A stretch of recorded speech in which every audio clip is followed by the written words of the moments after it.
The year is 1535. Picture yourself standing within the vibrant, soaring great hall of Greenwich Palace. The air is warm, fragrant with cinnamon and spiced wine, and filled with the low, melodious hum of 1,000 conversations. This is the heart of Tudor England, and at its center, resting upon the throne, sits a new queen, Anne Boleyn. Let the name echo softly in your mind. Anne, she has achieved the impossible.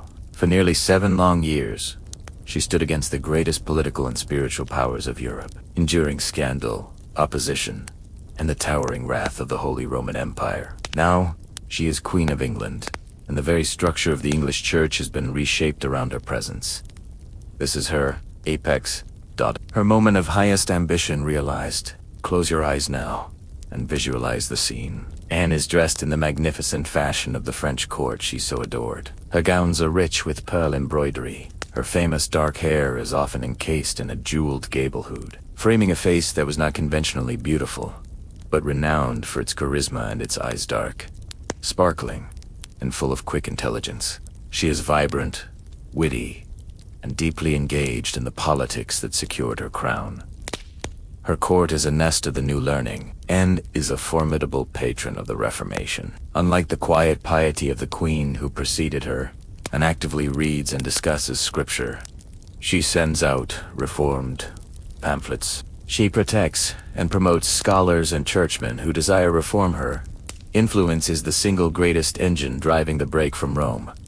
Her own chaplain, a man she greatly admires, is Thomas Cranmer, the newly appointed Archbishop of Canterbury. This bond is crucial. Cranmer is her creation, and he is fiercely loyal to her. Together, they envisioned a church free from superstition, placing the English Bible into the hands of the people. Feel the quiet determination in this vision. A woman changing the course of a nation's soul. Beside her, of course, is King Henry VIII.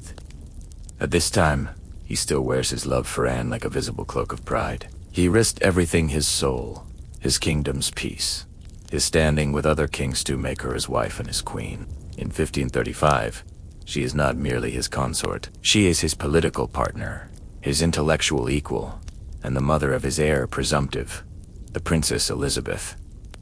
We must pause on Elizabeth. The king longs for a son, yet he adores his bright, tiny daughter, and ensures Elizabeth's legitimacy is enshrined in law. She holds a powerful position, secured by parliamentary acts and the king's devotion. Her family, the Boleyns, are everywhere.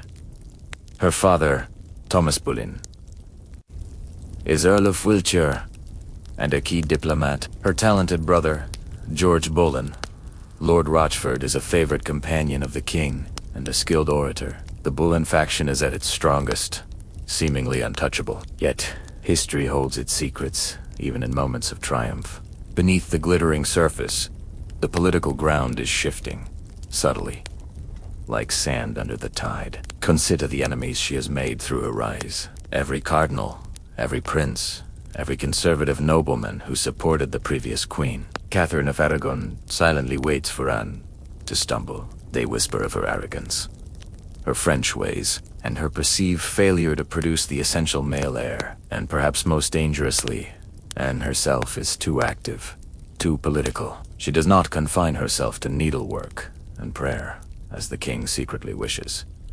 She meddles. She argues with the king's chief minister, Thomas Cromwell, over the distribution of monastic wealth. She champions those Cromwell wishes to silence. This intellectual energy, once a source of fascination for the king, is now, slowly, becoming a political liability. As the year 1535 drifts into its final months, the queen's power is at its highest. But it is a fragile, magnificent construction. It rests entirely on 2 things: the unpredictable will of Henry VIII and the certainty of her fertility. The loss of either would spell disaster. As the summer sun of 1535 begins its slow retreat, a heavy and persistent chill settles over the English court. Anne Boleyn's triumph feels less like a solid foundation and more like a high, exposed pinnacle. The joy of her coronation is fading, replaced by a deep anxiety over the future. We must remember the ghost of Catherine. Though the former queen Catherine of Aragon is physically alive and in stubborn, unhappy seclusion.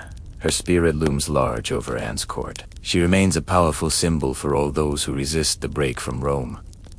Imagine the whispered prayers in quiet manor houses, the hope that Catherine might outlive Henry, the hope that Anne might yet be removed. This period is marked by the relentless pressure for a male heir. This is the single, fragile thread upon which Anne's fate and the stability of the entire Tudor dynasty rests. Princess Elizabeth is loved, bright, and acknowledged as the heir presumptive. But no king of England wants a queen regnant without a grown son to succeed her. Henry VIII's love, though once a towering inferno, is a flame that requires constant, visible fuel. It is in this year, 1535, that the king's eyes begin to wander more frequently, and his temper, always volatile, becomes dangerously short. He has risked his soul and his kingdom for Anne. If she cannot fulfill the fundamental promise, a son to secure the lineage, then he begins to see her as the barrier to his peace, rather than the source of his happiness. Internationally, the marriage is a disaster. No major European power acknowledges Anne as queen. The Pope has excommunicated Henry, and the mighty Holy Roman Emperor, Charles V, Catherine's nephew, stands ready to use this schism as a reason for war. Anne is blamed for this isolation. She is seen as the cause of the conflict, the political catalyst that destabilized Europe. Within the court, a conservative faction, led by the powerful Duke of Norfolk, Anne's uncle, a fact that would become a chilling irony, is carefully gathering strength. They are men who prefer the old ways, the peace with Rome, and traditional alliances. They tolerate and only as long as Henry demands it. They wait for a sign of weakness, a moment of vulnerability in her relationship with the king. Anne, ever the politician, attempts to manage this pressure by showing off her piety and her reformed zeal. She sponsors new religious literature and acts as a powerful protector of scholars like Hugh Latimer and Cranmer. Yet, every political move she makes, every letter written, every religious reform promoted is seen by her enemies as an act of haughty arrogance and dangerous meddling. Imagine the atmosphere in the royal palaces now, less the joyful celebration of part one, and more the quiet tension of an impending storm. The smiles of the courtiers are strained. The whispers in the withdrawing rooms are sharp and malicious, and the king's own affections are becoming conditional. The weight of international isolation, domestic disapproval, and the silent, growing realization of her failure to produce a son, all pressed down upon the queen. She remains magnificent, but she is utterly alone in her fight. Her power is built on love, and love, in Henry's court, is a notoriously shifting, unreliable foundation. The new year, 1536, dawns cold and damp. The court is focused on a distant, inevitable event, far from the luxury of Greenwich Palace, in the quiet seclusion of Kimbolton Castle. Catherine of Aragon, the king's first wife, the devout Spanish princess, is dying. Her death, when it finally comes on January 7th, 1536, should have been Anne Boleyn's greatest deliverance. Imagine the possibilities that moment represented. The legal knot that had tormented Henry VIII for years was finally undone by God's own hand. Anne was now, indisputably, in the eyes of all Europe, the lawful queen. The path to securing the succession seemed clear. The news of Catherine's passing arrives at court. The reaction is sudden and telling. Instead of a dignified period of mourning, the king and queen allow a brief, celebratory atmosphere to take hold. Henry and Anne famously wear bright yellow, the Spanish color of mourning, but in this context, widely interpreted as a signal of their joy and freedom. However, the relief is fleeting. The celebration soon curdles into a new, more dangerous anxiety. The very event that should have solidified Anne's position removes her political utility. For years, Anne was the necessary means to an end. The woman Henry had to marry to prove his freedom from papal authority and to secure his lineage. With Catherine gone, Anne is now just Anne, a wife who has only produced a daughter. The king's psychological state becomes central to this part of the history. He is a man who craves certainty and believes his actions are sanctioned by God. If Anne was truly his destined queen, chosen to bear him sons, Why did God allow Catherine to live so long? And why, now that Catherine is gone, is Anne not pregnant with the longed-for male heir? This period marks the first clear, chilling evidence of Henry's discontent. His once fiery passion for Anne is cooling, replaced by a growing focus on his physical needs and his obsessive need for a son. His eyes now fixed on a young, quiet woman from the Seymour family. Jane Seymour. Jane is the absolute opposite of Anne. Where Anne is witty, political, and French in her fashion, Jane is demure, compliant, and embodies the traditional English ideal of womanhood. Henry begins to spend more and more time near her, bestowing gifts and favors, a pattern that Anne recognizes with growing dread. The tension reaches a tragic climax just a few weeks after Catherine's death. On January 24th, the king suffers a terrible jousting accident. He's thrown from his horse and remains unconscious for 2 hours. Anne, who is pregnant again, is deeply shaken.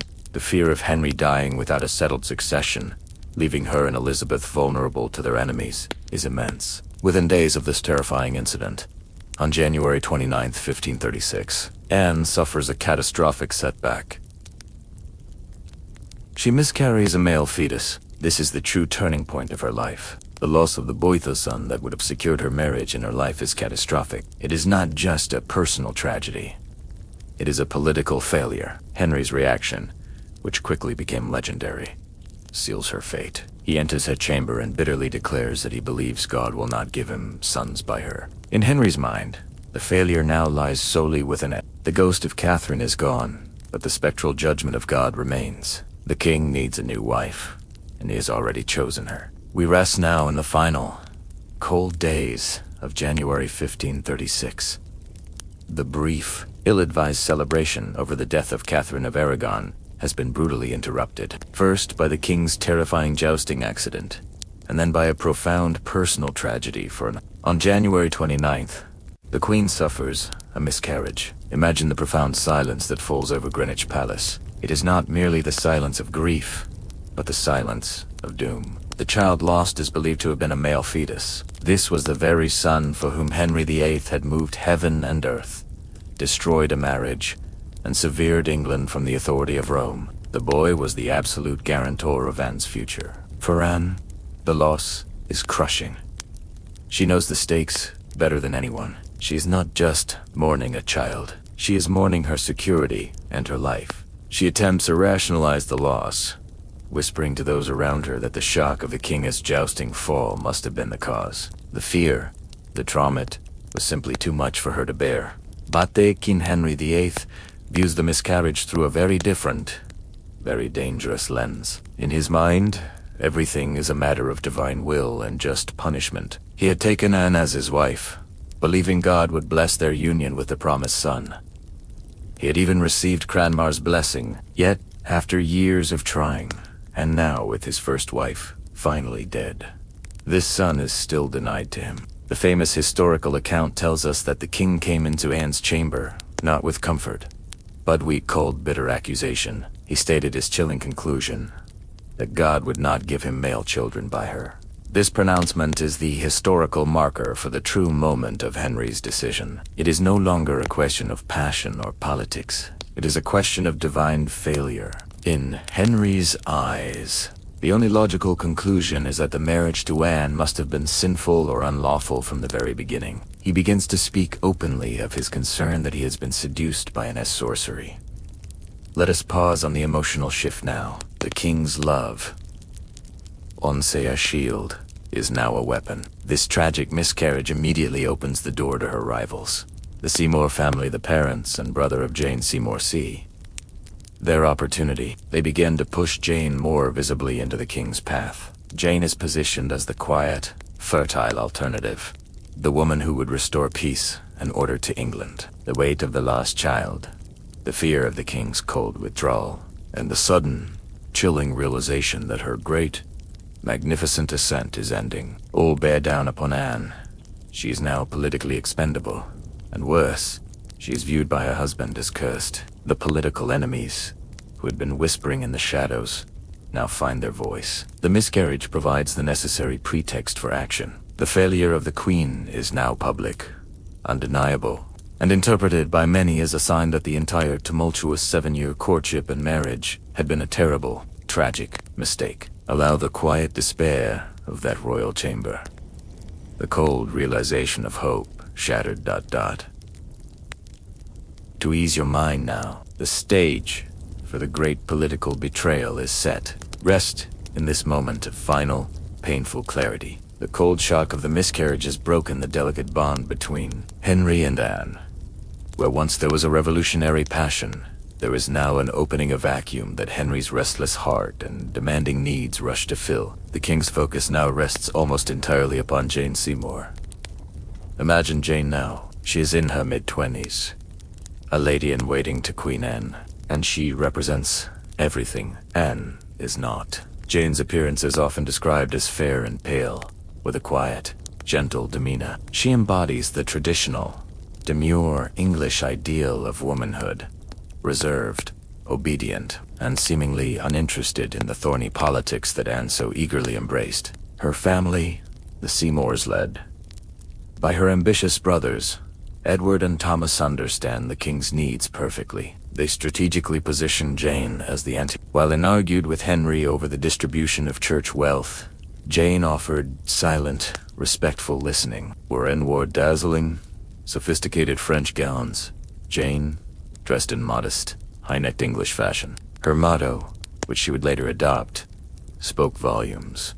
Bound to obey and serve. This was music to the ears of a king who had grown tired of Anne's intellectual challenge and perceived hot. The shift in royal affection begins subtly, but quickly escalates. Henry starts to send Jane lavish gifts and letters. However, Jane, guided by her family's astute political judgment, handles these advances with exquisite, calculated prudence. She knows the disaster that befell the previous queens. One famous moment of this early courtship is deeply illustrative. When Henry sends Jane a purse of gold and a love letter, she falls to her knees and returns the gifts. She tells the messenger that she is a woman of honor and that nothing short of marriage could make her accept favors from the king. This calculated refusal, this insistence on purity and formal respect is a political mass. It makes Jane seem virtuous, and it directly contrasts with the long, scandalous courtship Henry had with Anne, which involved years of secret meetings and political maneuvering. Jane is positioning herself not as a mistress, but as a lawful wife and a restorer of order. The friction at court becomes intense and painful for Anne. As queen, she is forced to endure Jane's presence, knowing she is hosting her own rival. The ladies in waiting, sensing the king's change of allegiance, begin to shift their loyalty. The atmosphere around Anne becomes brittle, colder, and increasingly isolated. The Boleyn faction sees the danger, but their pleas to Henry are dismissed. The conservative noblemen, the enemies of Anne, now flock to Jane Seymour's side. They see her as the vehicle through which they can restore old alliances, remove the troublesome Reformation wing of the court, and most importantly, get rid of Queen Anne.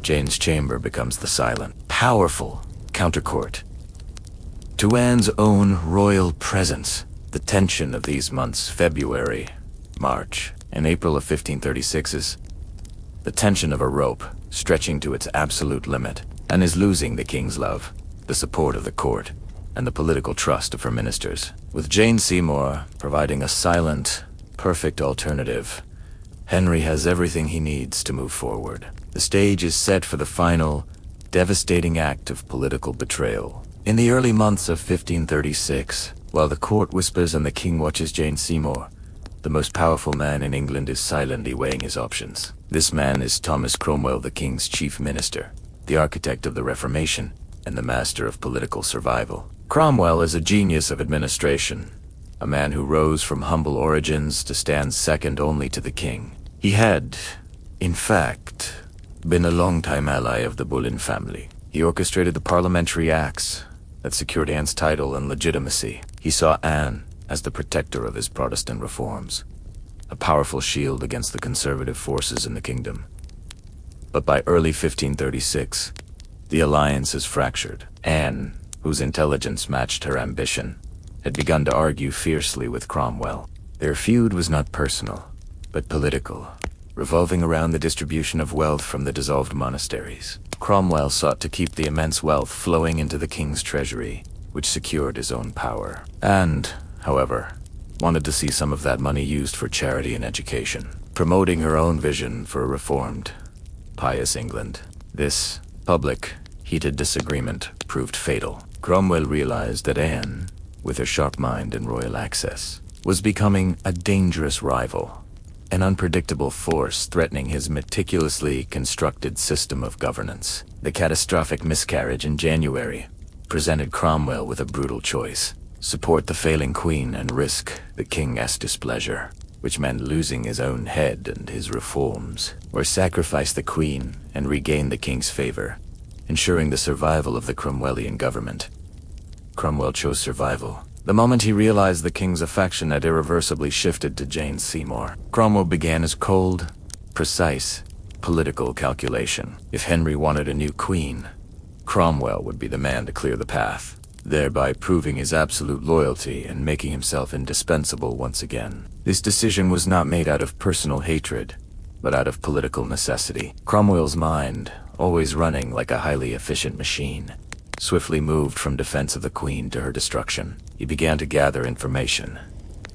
His vast network of spies and informants, men who listened in every court, tavern, and council room, were turned to the task of building a case. The goal was simple: to prove not only that the marriage was invalid, but that Anne had committed the capital offense of treason. Treason, in the Tudor era, was defined as any act against the king, and the most grievous form was adultery by the queen, as it endangered the succession. Cromwell needed to transform courtly flirtations, innocent remarks, and light-hearted gossip into concrete evidence of adultery with multiple men.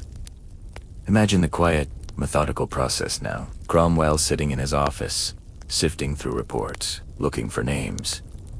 The musicians, the gentlemen of the Privy Chamber, the men Anne had favored or laughed with. He was building a story, a narrative of promiscuity and conspiracy that would satisfy the king's need for a legal, moral justification for Anne's removal. The plot was taking shape, subtle at first, but with an immense, terrifying momentum. Led the cold, calculating intelligence of the chief minister, the heavy scent of ink and parchment in his office, and the quiet inevitability of his decision, lull you deeper into sleep, Rest now, in the shadow of the political machine. The miscarriage is past. The king's love has fled to Jane Seymour, and the master strategist, Thomas Cromwell, has decided the queen must be removed. Now, the final, crucial phase begins: the construction of guilt. Since Anne had committed no actual crime, one had to be invented. Imagine now the atmosphere of a great Tudor court. It is a world of constant, intimate proximity. Courtiers, pages, and ladies-in-waiting live and work in the same long galleries and close apartments as the king and queen.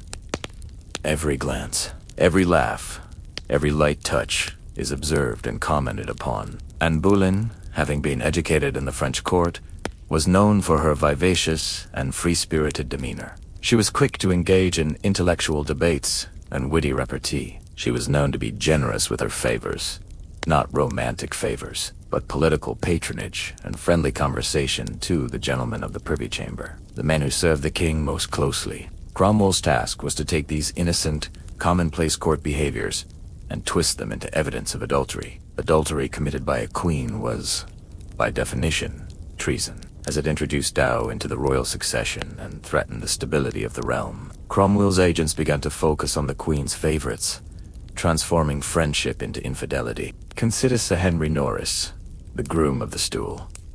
He was one of the king's oldest and most trusted companions. He and Anne were family friends. Cromwell twisted their conversations into secret rendezvous, suggesting that Norris had sought to marry Elizabeth after the king's death, an act of treasonous plotting. Consider Francis Weston, a handsome young courtier. He and Anne had a light-hearted, playful banter common in courtly love tradition. Cromwell alleged that Weston had confessed to Anne that he loved her, and that she encouraged him. And most fatally, the court musician, Mark Smeaton, was lower in rank, a musician often invited into the queen's intimate circle for entertainment. He was the most vulnerable.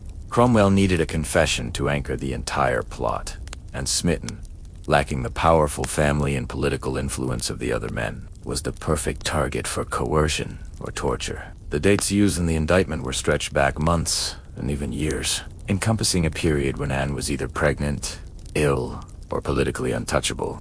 The legal charges were absurd, that Anne had encouraged these men to lust after her, committing adultery not just once, but in an ongoing, monstrous conspiracy to murder the king and replace him with one of her lovers. The entire construction was a brilliant, terrifying exercise in political narrative. It was designed not to prove guilt in a modern sense, but to create a story so shocking and so heinous that the king and parliament would accept the verdict, thereby legitimizing Henry's decision to marry Jane Seymour. The queen's vivacity, her European manners, and her generosity with her time, the very qualities that had once captivated Henry, were now her greatest sins, reframed by Cromwell's cold machinery into the components of a capital crime. The Whispers had become a scaffold. We drift now into the final week of April 1536. The air at Greenwich Palace is thick with unspoken tension. A sense of mounting crises felt even by those unaware of the conspiracy unfolding in Thomas Cromwell's office. The mood of the King, Henry VIII, is highly volatile. He is restless, withdrawn, and obsessed with Jane Seymour, while exhibiting a cold impatience toward his wife Anne. He has given Cromwell his tacit permission to proceed, needing a clean, legal solution to his marital problem so he may marry Jane. Meanwhile, Thomas Cromwell is in constant, secret communication with his spies. The charges against Anne and her supposed lovers are finalized. The plot is now ready to be sprung. Cromwell, a master of timing, waits for a public event, a moment that will make the arrests seem sudden, dramatic, and justified by an immediate discovery of treason. That moment is to be the May Day joust. The friction between the Queen and the King's new favorite is now almost unbearable. Anne, aware of the King's gifts to Jane, confronts Henry in private, leading to arguments that only further convince the King of Anne's Jewish, nature, and Jane's quiet superiority. This growing bitterness between the royal couple is the final external signal that Anne's position is hopelessly compromised. On Sunday, April 30th, the King and Queen attend Mass together. Accounts suggest Anne is aware of some danger, perhaps a general awareness that her enemies are closing in, but she remains defiant and composed in public. That same day, the first crucial step of the plot is taken. Mark Smeaton, the court musician and the most vulnerable of the accused, is arrested by Cromwell's agents and taken to Cromwell's own house. This arrest is kept entirely secret from the Queen. Smeaton is subjected to rigorous interrogation and almost certainly torture until he signs a confession. This confession, coerced or not, is the single legal linchpin that will hold the entire case together. The stage is now set for the public drama. On Monday, May 1st, 1536, the traditional May Day joust is held at Greenwich Palace. This is a magnificent spectacle, meant to celebrate the glories of the Tudor court. Anne and Henry are seated side by side in state. During the tournament, a note, likely a prearranged signal from Cromwell, is delivered to the king.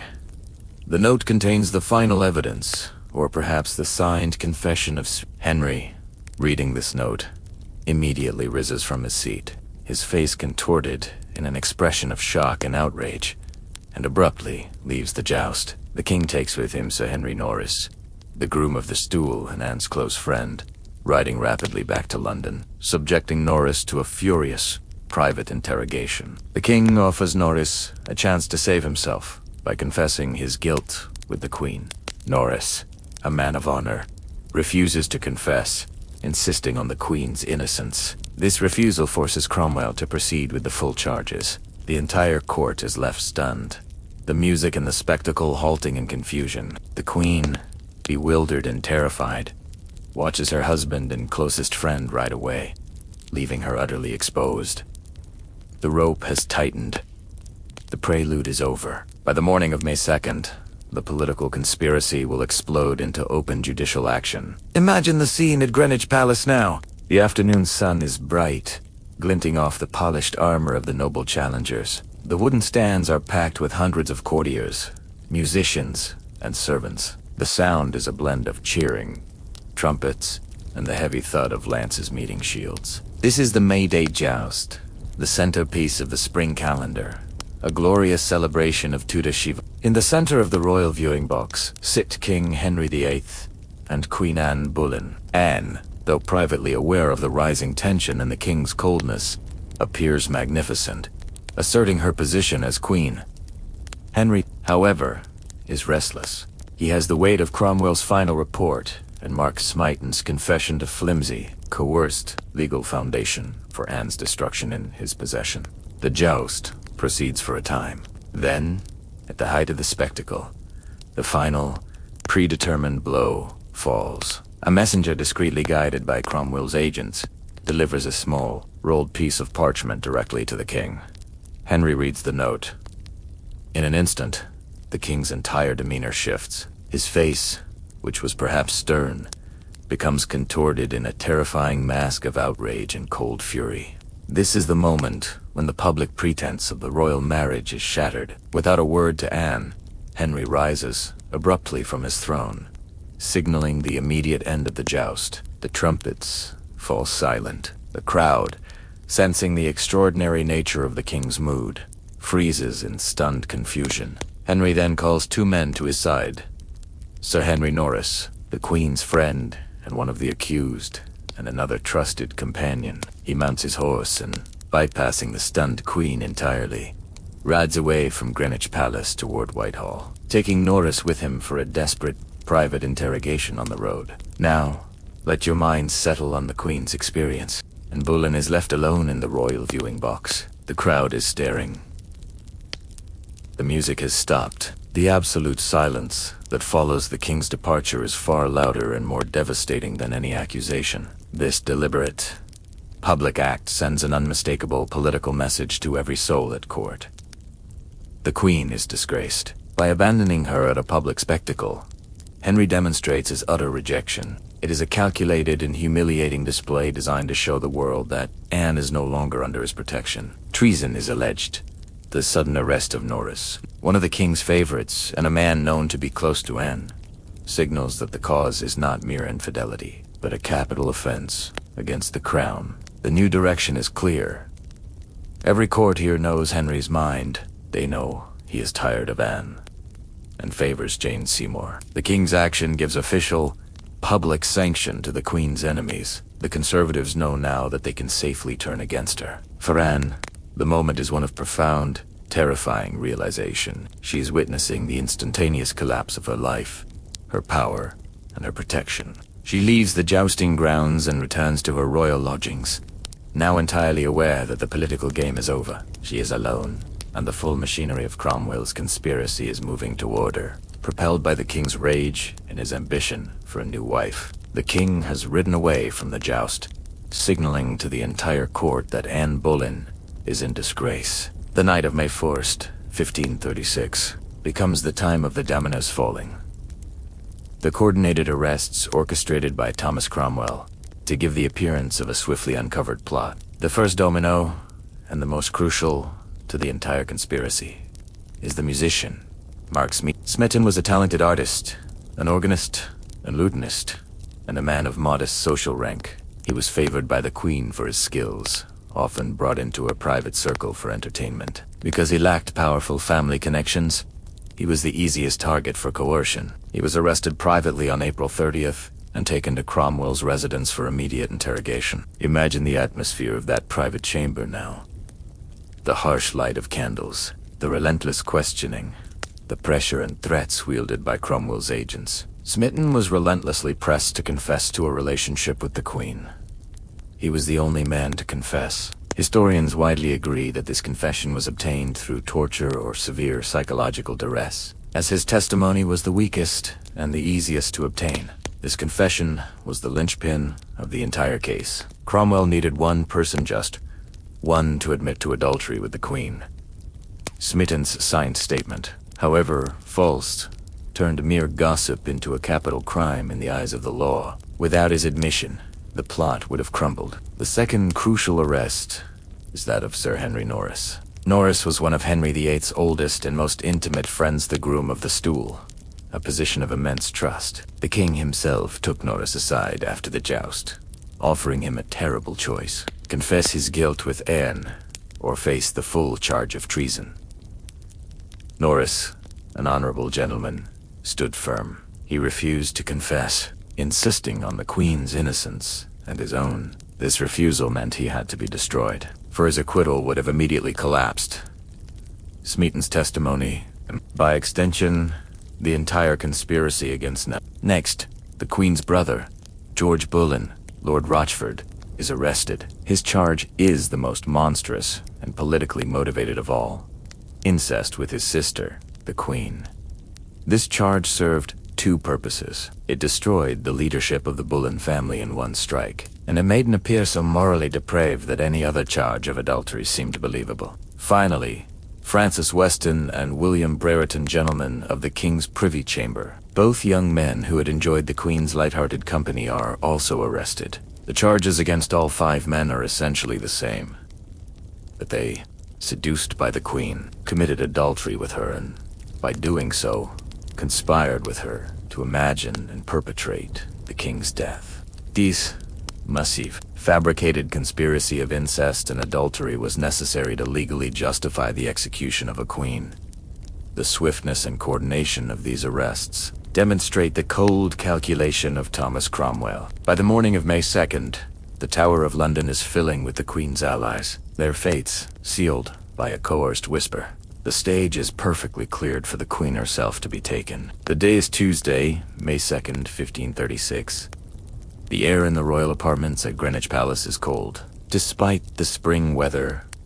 Following the King's dramatic departure from the joust the previous afternoon, the Queen had spent a sleepless, terrifying night. She knows her life is in imminent danger. The moment of her arrest arrives quietly, without drama, but with devastating finality. In the morning, and is summoned to appear before a special commission of the King's Council. She enters the chamber expecting a difficult debate, perhaps an opportunity to plead her case or to reason with her former allies. Instead, she is met by the cold, hostile gazes of her uncle, Thomas Howard, the Duke of Norfolk, and Thomas Cromwell, Norfolk, a man who should have been her greatest protector, delivers the crushing news.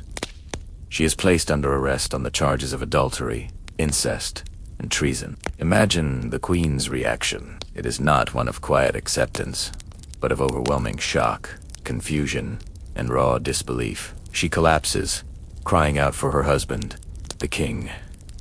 She insists upon her innocence, swearing to her counselors that she has always been the King's true wife. Her cries and protestations fall on deaf ears. The commission is not there to judge, but merely to deliver the sentence of the King's will. Anne is formally stripped of her title and her royal status.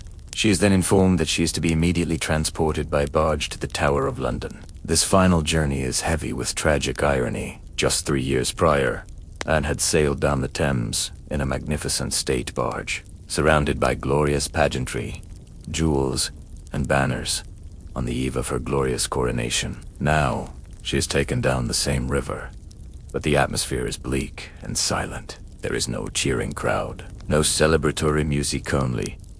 The somber sounds of the water lapping against the hull and the quiet, grim efficiency of her guards. As the barge approaches the dark, imposing silhouette of the tower, and Boleyn's spirit breaks. The sight of the fortress, which she knows holds the bodies of many enemies of the crown, and now holds her accused friends, is too much. She is taken through the dreaded Traitor's Gate. This is the infamous entrance used for prisoners of state. As she steps onto the stone landing, she is met by Sir William Kingston, the constable of the tower, who receives her as his prisoner. Anne collapses again, weeping and begging God to help her. She pleads with Kingston, asking him to confirm that she will be taken to the common prison. Kingston gently, but firmly, informs her that she will be lodged in the Queen's private apartments, the very familiar chambers where she had slept before her coronation. This final detail is perhaps the most cruel. She is imprisoned in the site of her greatest triumph, surrounded by the ghosts of her former glory. She famously states, her voice filled with despair, "It is too good for me." She is now secured in those chambers, but she is utterly alone. Physically separated from her daughter and her husband, and surrounded by Cromwell's spies, her life as queen is officially over.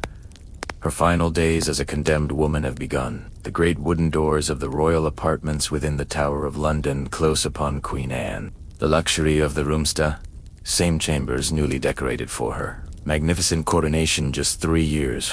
Prior only serves as a cruel, mocking contrast to her state as a prisoner. She is now confined, physically alone in her grief and terror, yet never truly solitary. The king, meticulous, even in his cruelty, had chosen 4 women to attend her. These were not her trusted, loyal ladies of the Privy Chamber. They were, instead, women specifically selected by Thomas Cromwell and Sir William Kingston, the Constable of the Tower, to serve as spies. Among them was Lady Kingston, the Constable's wife, and Mistress Coffin, the wife of the Queen's Master of the Horse. One of the women, sometimes identified as Lady Boleyn, was her own aunt, Elizabeth Wood Boleyn, a woman known to be deeply unsympathetic to her niece's reformed views and rise to power. Imagine the atmosphere in the chamber. Anne is compelled by royal dignity to receive service, yet she knows the ladies are listening. Every word she speaks, every tear she sheds, is being memorized, noted, and then swiftly reported to Sir William Kingston, who passes the information directly to Cromwell. The Queen herself complained of the unkindness in the king to put such about me as I never loved. It is through Sir William Kingston's letters to Thomas Cromwell that we gain our most intimate, though deeply biased, view of the Queen's final days. These letters are cold records of a woman unraveling under unbearable psychological pressure. Anne's emotional state fluctuates widely. One moment, she is consumed by hysterical weeping, lamenting her fate and the fate of the accused men. The next, she falls into periods of inappropriate laughter, laughing bitterly at the absurdity of the charges against her. In one famous instance, she asks Kingston if she will be taken to a dungeon. When he replies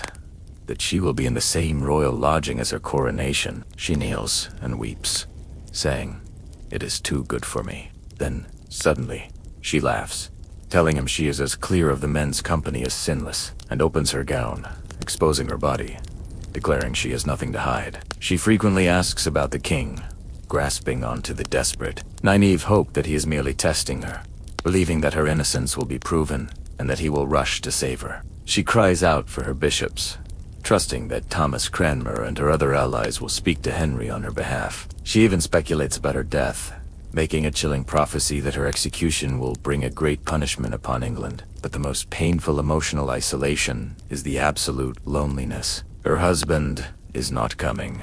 Her father and mother, far from rushing to support her, are too terrified for their own lives to intervene. She's forced to rely on the cold comfort of her jailer and the hostile attention of her spies. It is this systematic, psychological war for the lack of any true friend that is designed to break her, forcing a confession and sealing the public perception of her guilt.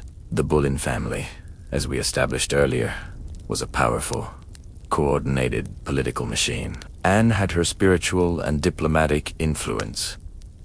Her father, Thomas, was a respected diplomat, and her brother, George Boleyn, Viscount Rochefort, was a brilliant courtier, a witty poet, and a key figure in the Reformation Parliament. To destroy and Thomas Cromwell understood he must not only accuse her of adultery, which was treason for a queen, but he had to destroy the entire foundation of her power and reputation. George was too charismatic and too influential to be allowed to live. If Anne was removed, George would remain a powerful figure, a possible champion for the rights of Princess Elizabeth, and a continued threat to Cromwell's control. The charge leveled against George was the most monstrous and unthinkable: incest with his own sister, the Queen.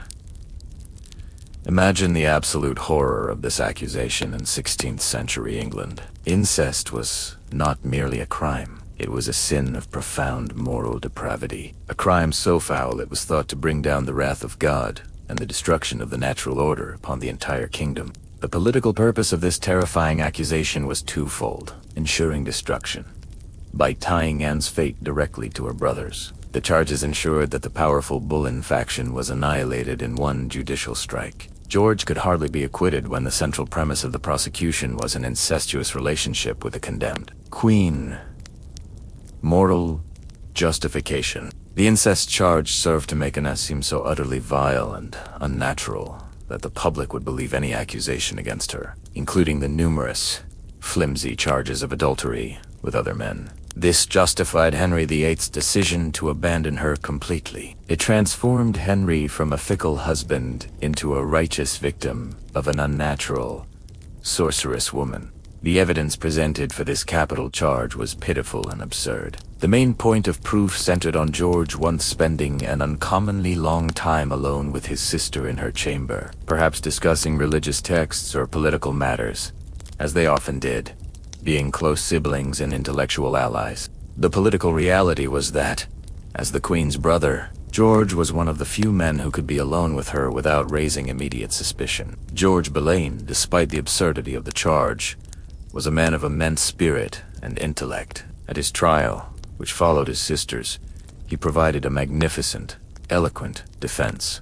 Witnesses at the time, including the imperial ambassador, Eustace Chapuis, were astonished by his brilliance, believing that his logic and wit would surely win him an acquittal. He answered every charge with logic and clarity. But the verdict had already been decided in the chambers of Thomas Cromwell. The jury, terrified of incurring the king's rage, found him guilty. George Boleyn, the brilliant, privileged, witty courtier, was condemned to the horrific traitor's death of being hanged, drawn, and quartuta sentenced, later commuted, through mercy, to the simple, swift death of beheading. The incest charge, entirely without proof, served its political function. It destroyed the Boleyn's leadership, blackened Anne's name forever, and cleared the way for the king's third marriage. The date is May 12th, 1536. Just 10 days after the Queen's arrest, the legal machinery put in motion by Thomas Cromwell is spinning at terrifying speed. The scene of judgment is Westminster Hall, a place steeped in English history. But on this day, justice will be perverted.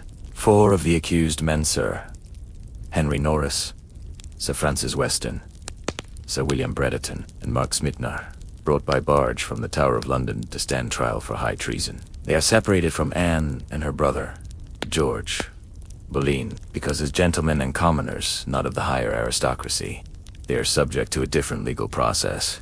Imagine the atmosphere in the hall. Crowded, hushed, and deeply hostile. The jury assembled to try them is not impartial. It is filled with religious conservatives who oppose men beholden to Cromwell, and others who fear incurring the king's terrible wrath.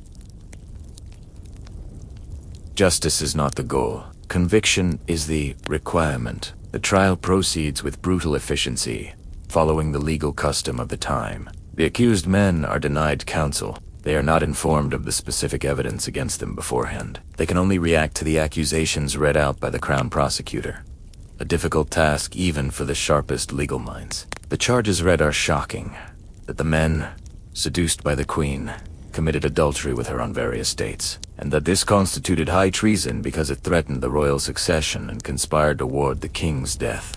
The 4 men plead. Sir Henry Norris, Sir Francis Weston, and Sir William Brereton all plead not guilty. They are resolute, maintaining their innocence to the last, their dignity standing in stark contrast to the flimsy nature of the evidence. They had no confession, only speculation, and the king's desperate need for guilt. Mark Smeaton pleads guilty. This confession, almost certainly extracted under duress or torture, is the most damning piece of the Crown's case. Smeaton confesses to having carnal knowledge of the Queen.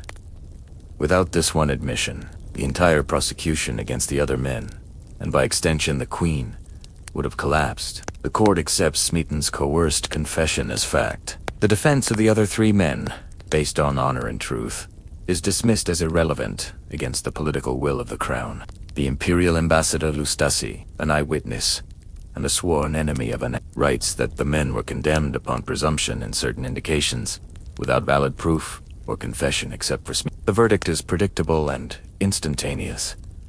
Guilty of high treason. The sentence is the horrifying fate reserved for traitors, to be hanged, drawn, and quartered at Tyburn. However, because of their service to the king, this sentence is immediately commuted to the swifter, less agonizing death The conviction of these 4 men is the final, chilling legal step required before the Queen's own life can be taken. The innocent men have been sacrificed to construct the necessary web of guilt around Anne. Their fate, sealed by the fear of the king, is the final, terrible warning to the Queen. The day is Wednesday, May 17, 1536.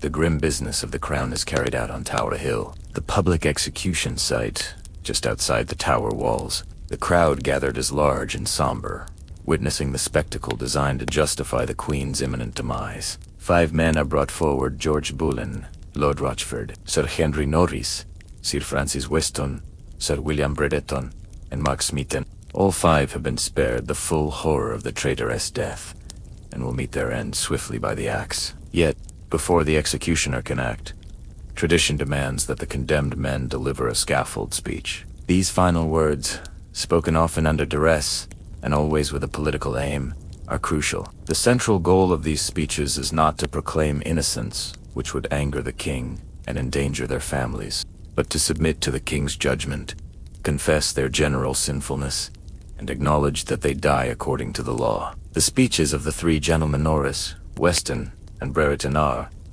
models of dignity and ambiguity. They confess that they are sinners and deserve death, but they never confess to the specific crime of adultery or treason with the Queen. Their submission is to God and to the king's law, while silently maintaining their honor. The musician, Mark Smeaton, is the only one who explicitly or implicitly reiterates his guilt.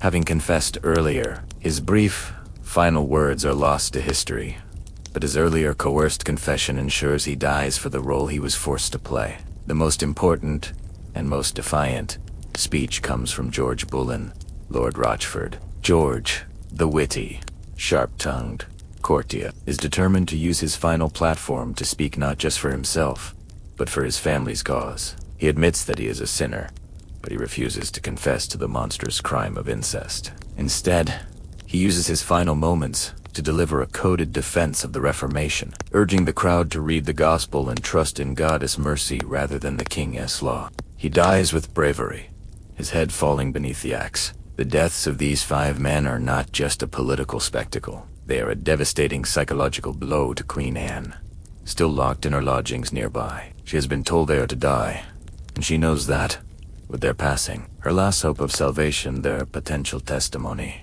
their survival is extinguished. The day of May 17th is the final confirmation to Anne that her execution is inevitable. The conspiracy has been sealed with the blood of her brother and her friends. There can be no turning back. The day is Monday, May 15th, 1536. The setting is the King's Great Hall within the Tower of London itself. This is not a courtroom for common criminals, but an assembly of the highest nobility gathered to judge a queen. This is the spectacle required to justify the end of the second royal marriage. Imagine the hall now, somber, packed, and draped in the symbols of justice and monarchy. Anne Boleyn is brought before the court. Her judges a panel of 26 peers of the realm, chosen specifically for this duty. Leading this assembly, acting as the Lord High Steward, is a chilling choice: Thomas Howard, the Duke of Norfolk's own uncle and a staunch conservative who despised her and desired her downfall. The Queen enters the hall, retaining a remarkable measure of her former dignity. She is dressed, perhaps not in royal silks, but in a plain, dark gown, emphasizing her innocence and her solemnity. She is placed at the bar to hear the charges. The indictment is read aloud. It details the fantastical conspiracy that Anne had committed adultery with 5 men, that she had encouraged them to lust after her, and that she and her lovers had conspired to kill the king high treason, secure her daughter Elizabeth's succession through one of her parents. The charge of incest with her own brother is also included. As the accusations are read, Anne does not break down or cry. Instead, she reveals the sharp, intellectual spirit that first captivated the king. She mounts a brilliant, eloquent defense. Since she is denied legal counsel, Anne is forced to argue the case herself. She challenges the dates, points out the inconsistencies in the charges, and uses logic to refute the vague accusations. She relies on the fact that the prosecution has almost no evidence beyond the coerced confession of Smeaton and the hostile testimony of her enemies. She defends her honor, swearing that she has always been a true and faithful wife to the king. Historical accounts of the time confirm that Anne's defense was so composed, so articulate, and so persuasive that the observers in the gallery believed she might actually win acquittal. She used her words as weapons, demonstrating her innocence not through emotional pleas, but through sharp, legal reasoning. However, the political reality of a show trial is absolute. The king demanded a verdict of guilty. No peer on the judging panel dared to risk his own life, his family, or his lands by voting against the king's will. The verdict, despite Anne's powerful defense, is instantaneous and devastating. Guilty of high treason. The sentence is then pronounced by her own uncle, the Duke of Norfolk.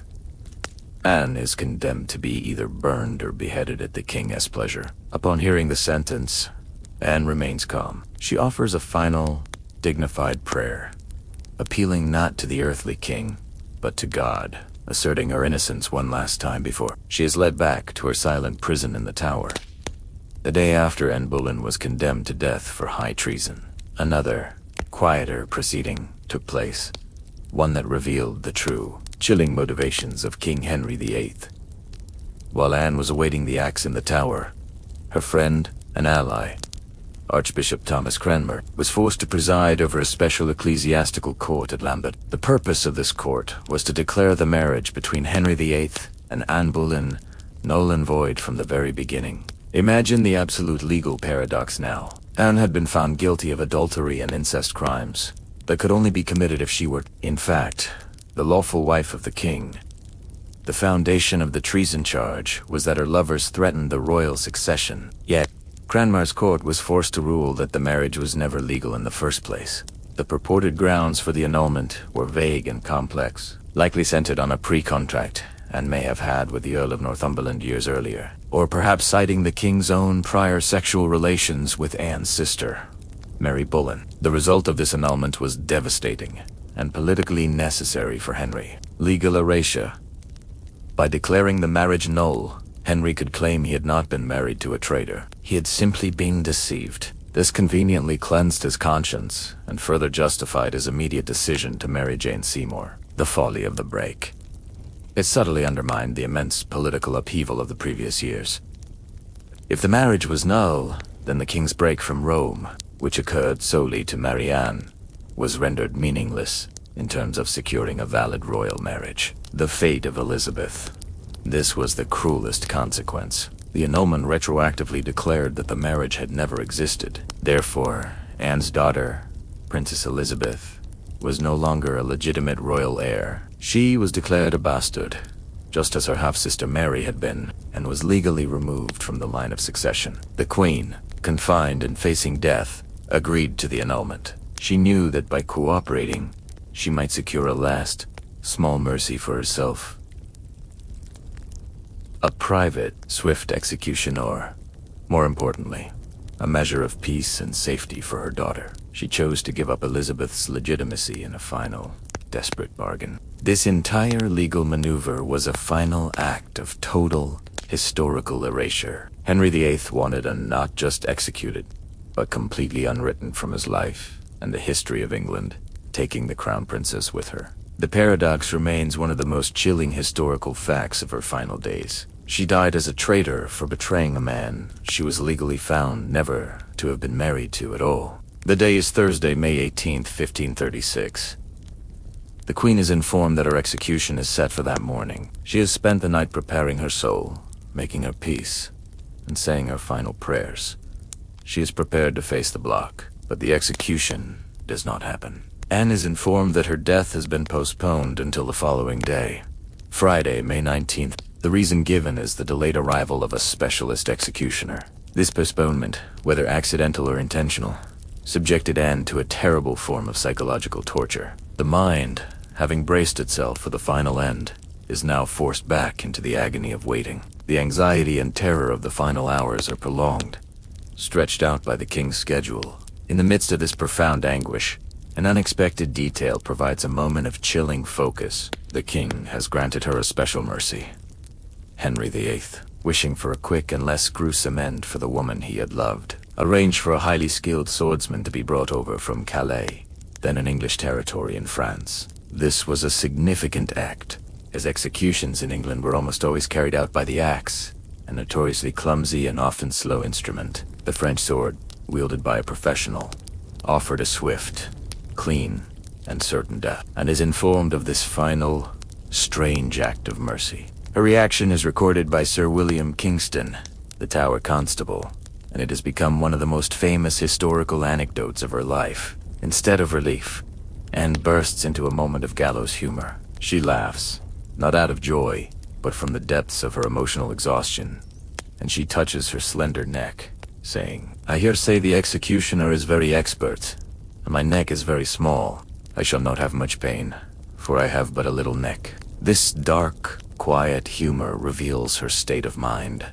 A mixture of bravery, resignation, and perhaps a final, biting sarcasm about the man who destroyed her. She is accepting her fate with a dignity that transcends the fear of death. That night, Anne's final hours are marked by a deep, sudden tranquility. She kneels with the constable's wife and swears on the very sacrament that she will take the next morning, that she is entirely innocent of the charges of adultery and incest. This final oath, taken on her soul before God, is the most powerful personal statement she could make to history. She is no longer fighting the king's will. She is preparing to meet her God, clothed in the knowledge of her truth. The arrival of the French sword means that the drama is nearly over. The long, drawn-out waiting is almost at an end. The day is Friday, May 19th, 1536. The air within the Tower of London is quiet, heavy with the morning dew. This day will mark the first time a Queen of England has ever been publicly executed. Anne Boleyn rises early, having spent a night of profound, if fragile, peace. She dresses with meticulous care, asserting her identity one last time. She chooses a dark gown, perhaps of damask, or velvet, but beneath it, she wears a red kirtle, or underskirt. Red, in the Christian tradition, is the color of martyrdom, a subtle, final statement that she is dying innocent for a cause she believes in. She retains a cloak of ermine, a symbol of royalty, refusing to be stripped of her queenly status. Even in death, at about 9 o'clock, she is led out of the royal lodging and begins her short, final walk to the scaffold. The execution is not held on the large, public Tower Hill, but privately on Tower Green, within the fortress walls. This is done to limit the crowd, a concession from the king to avoid any public outcry or sympathy for the condemned queen. A small, select group of officials, nobles, and the city's powerful men are gathered to witness the end. And ascends the scaffold steps with remarkable calmness and grace. The reports of witnesses note her composure, her eyes fixed on the inevitable. She is not hysterically weeping. She is resolute, displaying a final dignity that even her enemies found compelling. She faces the small crowd and begins her scaffold speech. This speech is a masterpiece of deliberate ambigulia. Final, strategic political maneuver. She must be careful. Any open defiance of the king, any bold declaration of innocence, would have angered Henry VIII and jeopardized the safety and survival of her daughter, Princess Elizabeth. Therefore, Anne speaks with solemn, measured words. She submits humbly to the law of the land, stating that she has come here to die and not to accuse any man, for she knows nothing of the reason she is judged. She expresses her sincere prayer that Jesus Christ will save the king and send him a long and prosperous reign, for he was always to her a good and gentle sovereign lord. She meekly asks the world to judge her case favorably, but most importantly, asks that her execution will be the end of the trouble for the king. This final blessing of Henry VIII, the man who unjustly condemned her, is the ultimate sacrifice of her personal truth for her daughter's future. By praising him, she protects Elizabeth from her father's rage. By refusing to confess her specific crimes, she silently maintains her innocence. The moment of the speech is over. She kneels down, removing her French hood to expose her neck. She prays, reciting her last words. To Jesus Christ I commend my soul. Lord Jesus, receive my soul. The professional French executioner steps forward, holding his sword. The final, terrifying moment is imminent. The final moments are upon us, and Boleyn is kneeling at the center of the scaffold on Tower Green. Her eyes are closed. Her final prayer: Lord Jesus, receive my soul. Completed. The French swordsman, a master of his dreadful craft, is standing ready. Unlike the axe, which requires the victim's head to be positioned on a heavy wooden block, the sword allows the victim to remain upright, kneeling. The executioner employed a famous technique. He signaled to his assistant to distract Anne by making a slight noise a few paces to her left. As Anne momentarily turned her eyes toward the distraction, the swordsman, moving with practiced, silent speed, stepped forward. Imagine the swiftness of the action. With a single clean strike of the heavy, razor-sharp sword, Anne Boleyn's life is instantly ended. The act is over. The silence that falls over Tower Green is absolute. The Queen, who captivated and divided England, is gone. The aftermath is swift and chillingly unceremonious. No coffin had been prepared for the former Queen. Her body and head were wrapped hastily in a white cloth, and she was carried a short distance to the chapel of St. Peter ad Vincula. Within the tower walls, she was placed into an old aero-chestitembry, undignified box end, buried with immense haste beneath the flagstones of the chapel floor. There were no royal honors, no solemn prayers, no permanent marker for the woman who had been Henry's second queen. The final, brutal truth of the entire conspiracy is revealed by the astonishing speed of King Henry VIII's next actions. While the execution was still taking place, Henry was already at Wolf Hall, preparing to celebrate. The very next day, May 20th, 1536, less than 24 hours after Anne's death, King Henry VIII was formally betrothed to Jane Seymour. 11 days later, they were married. This haste confirms what the show trials only hinted at. The charges of treason were not about justice, but about expediency. Anne Boleyn was killed because she was an obstacle to the king's desire for a new wife and a legitimate son. The speed of his remarriage stripped away any pretense of justice and proved that the entire judicial procedure, the coerced confessions, the treason charges, was a political assassination designed to clear the path for Jane. In death, Anne Boleyn was utterly erased. Her daughter declared illegitimate, and her memory buried under the sheer momentum of Henry's pursuit of his next queen. Yet, though unceremoniously buried, Anne Boleyn's legacy endures. The reforms she championed would take root, and her daughter, Princess Elizabeth, would eventually rise from illegitimacy to become one of England's greatest monarchs, forever ensuring that Anne Boleyn would be remembered as a true queen and a powerful force of history.